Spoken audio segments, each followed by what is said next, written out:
संतति का जन्म लेना प्रकृति का वह नियम है जो किसी प्रजाति का अस्तित्व व उसकी उत्तरजीविता सुनिश्चित करता है।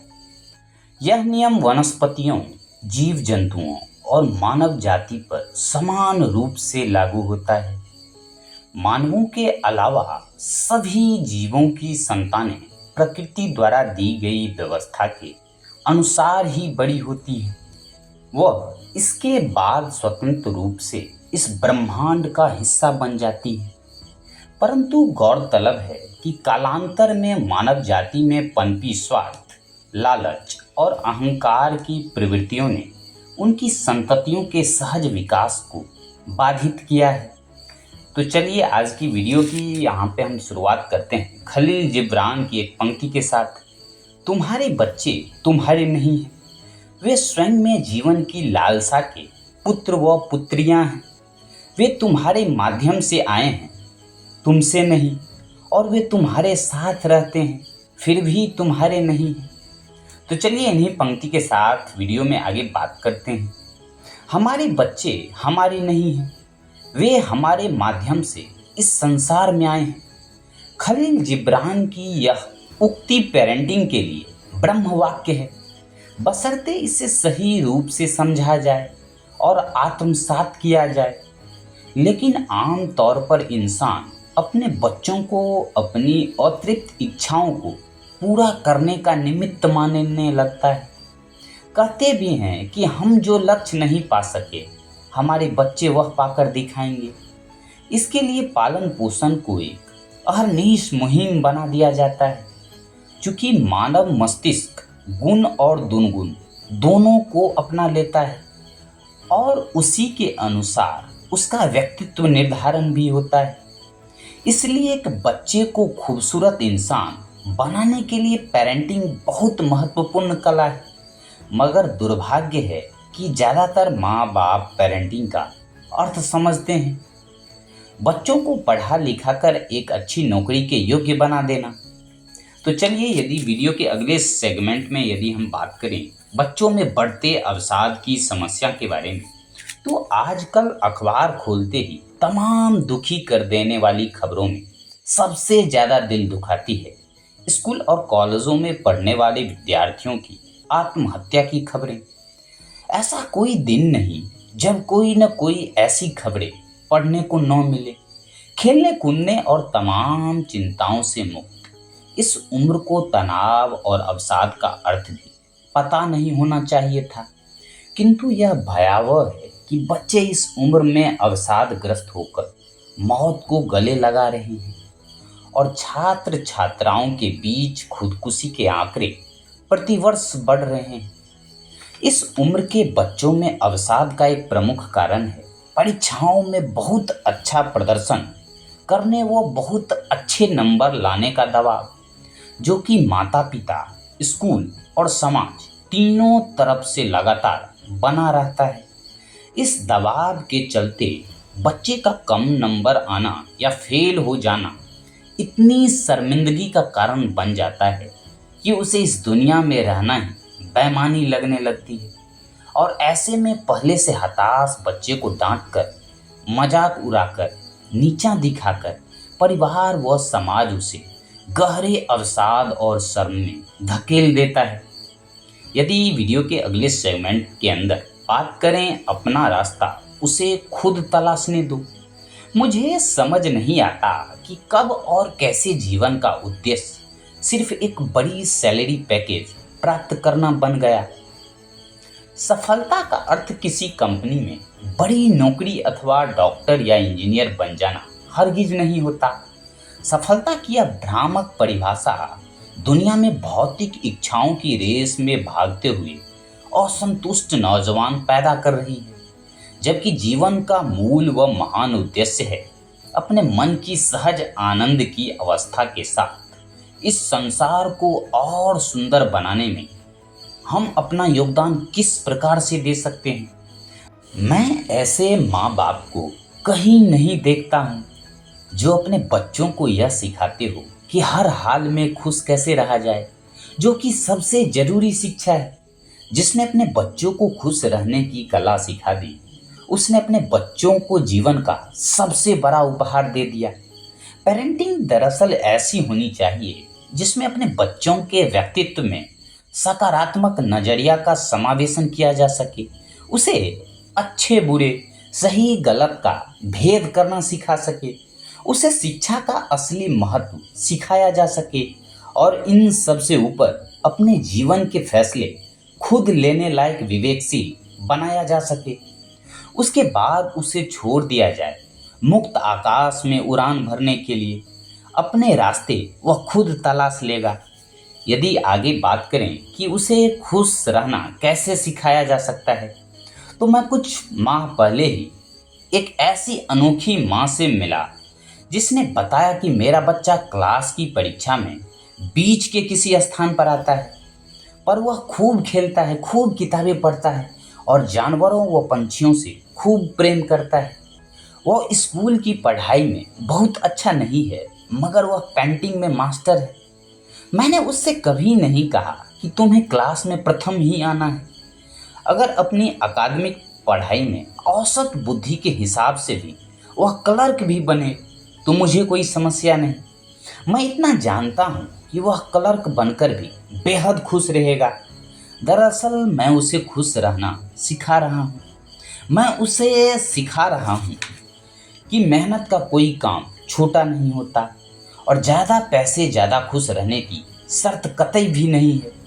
कितनी सुंदर सी बात है कि मैं एक प्रसन्न और खूबसूरत इंसान को आकार लेते हुए देख रहा हूँ और सोच रहा हूँ कि काश दुनिया का हर बच्चा खुश रहना सीख पाता।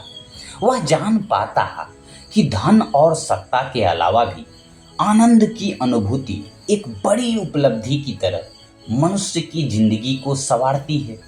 सुख और दुख तो सबके अपने होते हैं, इन पर हमारा कोई बस नहीं है।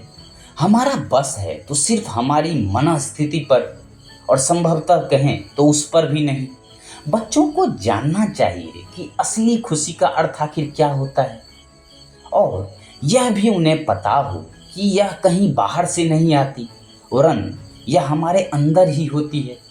यदि अगले सेगमेंट में बात करें कि हर बच्चा अलग है, हर बच्चा अद्वितीय है, माँ बाप हमेशा भूल जाते हैं कि हर बच्चा यूनिक है, अद्वितीय है।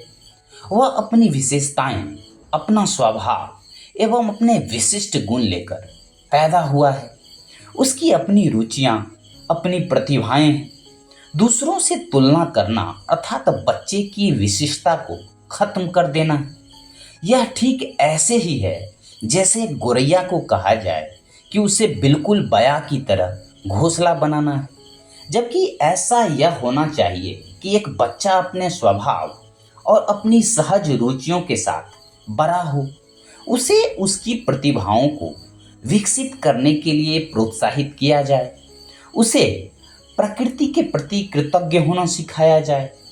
उसके भीतर उच्च मानवीय मूल्यों को रोपित किया जाए और उसे इस ब्रह्मांड का एक खूबसूरत सदस्य बनाया जाए। दुर्भाग्य से शिक्षा के मायने भी अब केवल किताबी ज्ञान प्राप्त कर नौकरी पा लेने तक सीमित रह गया है। मैं ऐसे कई माँ बाप को जानता हूँ जो अपने बच्चे को वंडर किड बनाने पर आमादा हैं। उस निरीह बच्चे को डांस भी आना चाहिए, स्केटिंग में भी उसे अव्वल आना अनिवार्य है। वह शास्त्रीय संगीत भी सीखता है, उसे स्विमिंग का भी उस्ताद होना चाहिए, और इन सब के साथ उसे क्लास में तो प्रथम आना ही आना है। सुबह 5 बजे से बच्चा एक मशीन में तब्दील होता है और ताउम्र एक मशीन बना रहता है। उस बच्चे को चिड़िया नहीं लुभाती। वह बोटिंग करते हुए भी माथे पर 3 लकीरों के साथ कुछ उधेड़ बुन में लगा सा रहता है। उसे बारिश देखकर सिर्फ इतना ख्याल आता है कि ड्राइवर समय पर नहीं आया तो एबेकस क्लास कैसे जा पाएगा। उसे सूर्योदय और सूर्यास्त में अब कोई दिलचस्पी नहीं है। यदि अगले सेगमेंट के अंदर बात करें कि कैसे खिलने से पहले ही मुरझा जाता है बचपन। एक बच्चा खिलने के पहले ही मुरझा रहा है। मगर किसी को ये दिखाई नहीं देता। उनके माँ बाप खुश हैं उसकी मार्कशीट और अलग अलग क्षेत्र में लाए हुए मेडल्स को देखकर। शिक्षक खुश है कि उनके स्कूल को एक चमकता सितारा मिल गया है। यकीनन वह बच्चा बड़ा होकर एक बहुत सफल करियर बनाएगा, मगर वह अपना सहज और सुंदर व्यक्तित्व कहीं बहुत पीछे छोड़ चुका होगा। यह अनावश्यक दबाव धीरे धीरे बच्चे की मनोस्थिति को प्रभावित करता है। बच्चा कब चिड़चिड़ा, गुस्सैल और अंतर्मुखी होता चला जाता है, यह माँ बाप भी समझ नहीं पाते। किसी और बच्चे से तुलना और उसके समान प्रदर्शन की अपेक्षा बच्चे को हीन भावना से ग्रसित कर देती है। एक व्यक्तित्व सुदृढ़ होने की बजाय विकृत सा होने लगता है, मगर अपेक्षाओं के शिखर पर बैठे अभिभावक यह देख ही नहीं पाते। फिल्म तारे ज़मीं पर, जो कि 2007 में रिलीज हुई थी, इस विषय को बेहद ही नाजुकी और गंभीरता से उठाती है। वह बच्चे की साइकी की महीन परतें आहिस्ता से खोलती है। मुझे याद है कि इस फिल्म को देखने के बाद कई माँ बाप बहुत रोए थे और अपने बच्चों को खूब प्यार किया, लेकिन उसके बाद मुझे ये भी याद है कि फिल्म का असर मात्र कुछ घंटे ही रहा और अगले दिन से वे फिर मंथली टेस्ट में बच्चों को 25 में से 24 अंक लाने पर डांटते देखे गए कि एक अंक कहाँ रह गए आखिर।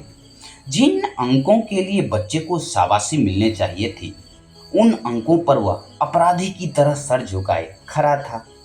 बालमन किरचें किरचें होकर बिखर रहा था। यदि वीडियो के लास्ट सेगमेंट के अंदर बात करें कि अपनी अपेक्षाओं का टोकरा बच्चों पर न ला दें। बच्चे की सही परवरिश एक बेहद चुनौतीपूर्ण कार्य है, बेहद ही चैलेंजिंग कार्य है। दुर्भाग्य से हमारे देश में माता पिताओं को सही पेरेंटिंग की शिक्षा देने वाली न कोई क्लास है और न कोई प्रशिक्षण। बच्चों को असफल होने पर अगली सफलता हेतु प्रोत्साहित करने की बजाय उसके साथ एक अपराधी की तरह व्यवहार किया जाना दर्शाता है कि हम बच्चों की सफलता को अपने सम्मान का विषय बनाए बैठे हैं। यह कटु सत्य है कि कई माता पिता सिर्फ अपनी झूठी शान और स्टेटस बनाए रखने के लिए अपने बच्चों के सर पर अपेक्षाओं का टोकरा लादे रखते हैं। कई माँ बाप अपने अधूरे स्वप्नों को पूरा करने का जरिया बच्चों को मानते हैं और पूरे अधिकार से उसके स्वयं के सपनों के बारे में जानने की बजाय अपने सपनों का बोझ उन पर लाद देते हैं। इस विषय में मुझे याद आता है प्रसिद्ध वैज्ञानिक थॉमस एडिसन और उनकी माँ का किस्सा। बचपन में थॉमस एडिसन एक दिन स्कूल से लौटे और अपनी माँ को एक कागज़ देकर कहा कि मेरी टीचर ने कहा है कि यह कागज़ अपनी माँ को दे देना। उनकी माँ की आंखों से आंसू आ गए जब उन्होंने वह कागज़ पढ़ा। थॉमस ने पूछा कि कागज़ में आखिर क्या लिखा है। माँ ने कागज़ में लिखी बातें पढ़कर सुनाई कि आपका बच्चा जीनियस है, यह स्कूल उसके लिए बहुत छोटा है और यहाँ अच्छे टीचर भी नहीं, इसलिए आपसे निवेदन है कि आप इसे खुद ही पढ़ाएं। कई सालों बाद जब एडिसन की माँ का देहांत हो गया और एडिसन की पहचान महानतम वैज्ञानिकों के रूप में होने लगी, तब एक दिन वे पुराने कागजात में कुछ खोज रहे थे। अचानक उन्हें वही कागज मुड़ा हुआ मिल गया। उन्होंने उसे खोला और पढ़ा, आपका बच्चा मंदबुद्धि है, हम उसे अपने स्कूल में पढ़ाने में असमर्थ हैं। यह पढ़कर एडिसन कई घंटों तक रोए। फिर उन्होंने अपने डायरी में लिखा, थॉमस एडिसन एक मंदबुद्धि बच्चा था, लेकिन अपनी माँ की मदद से वह इस सदी का जीनियस बन गया। वाकई ऐसा कोई पैमाना बना नहीं है जो एक बच्चे की योग्यता को आंक सके। हाँ, उसकी योग्यता को पहचान कर उसे प्रोत्साहित करना माँ बाप के साथ शिक्षकों का भी काम है। एक बच्चा केवल माँ बाप की ही संपत्ति नहीं होता, बल्कि वह पूरे समाज का होता है, क्योंकि एक संतुष्ट और खुशहाल दुनिया के निर्माण में वह भी एक इकाई के रूप में अपना योगदान देता है। इसलिए बच्चे की सही परवरिश वस्तुतः दुनिया की बेहतरी के लिए ही उठाया गया एक कदम है। खलील जिब्रान कहते हैं कि तुम उन्हें यानी कि बच्चों को अपनी मोहब्बत दे सकते हो, लेकिन अपनी सोच नहीं दे सकते, क्योंकि उनके पास अपनी खुद की सोच है। तुम उन्हें रहने का ठिकाना दे सकते हो, पर उनकी आत्मा को पनाह नहीं दे सकते। न ही तुम उनके सपनों को चार दीवारी में घेर सकते हो। तुम उनकी तरह बन जाओ, पर कभी भी यह मत चाहो कि वह तुम्हारी तरह बने। काश सभी माता पिता खलील के इस मर्म को समझ पाएं और संसार में आने वाला हर बच्चा एक मुक्त परिंदे की तरह अपना आकाश खोजे और अपनी उड़ान भरे। तो दोस्तों, आशा करता हूँ कि वीडियो आप लोग को काफ़ी अच्छा लगा होगा। कुछ नई जानकारी वीडियो के अंदर सीखने को मिली होंगी। यदि वीडियो अच्छा लगा हो तो प्लीज़ वीडियो को अधिक से अधिक लाइक ज़रूर करें, शेयर ज़रूर करें, सब्सक्राइब ज़रूर करें और कमेंट सेक्शन के अंदर अपना महत्वपूर्ण फीडबैक, सजेशंस, वीडियो के प्रति राय, आगे आप किस टॉपिक से रिलेटेड वीडियो देखना चाहते हैं ज़रूर लिखें, ज़रूर बतावें। फिलहाल आज के वीडियो के अंदर इतना ही। मिलेंगे आप समूह से फिर कल किसी नेक्स्ट टॉपिक के साथ, नेक्स्ट वीडियो के साथ, नेक्स्ट ऑडियो बुक के साथ, किसी नई शख्सियत की कहानी के साथ। तब तक के लिए थैंक्स फॉर वॉचिंग।